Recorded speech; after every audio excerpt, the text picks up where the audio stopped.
দর্শক শ্রোতা সকলকে ভালোবাসার শুভেচ্ছা।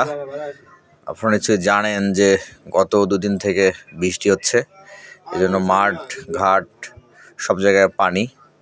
আসলে পানিতে আমরাও বিপর্যস্ত, তেমন জায়গায় যাইতে পারছি না, মাঠে নামতে পারছি না। তাই আজকে আমি আপনাদেরকে দেখাবো যে কৃষক তার কাজের অবসর সময়ে কীভাবে গ্রামের জলাশয়ে নালাতে মাছ ধরছেন। আপনারা দেখতে পাচ্ছেন যে মাছ ধরা হচ্ছে।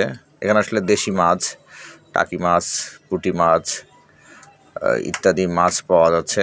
আমরা এটা দেখতেছিলাম, ভাবলাম যে আপনাদেরকে একটু যদি দেখাইতে পারি।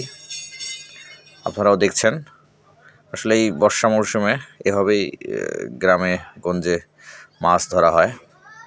যারা আসলে গ্রামে থাকি তারাই বুঝবো যে এই মর্মটা। আপনারা দেখছেন। সবাই ভালো থাকবেন। আবারও নতুন কোনো ভিডিওতে সবাইকে স্বাগতম জানাবো।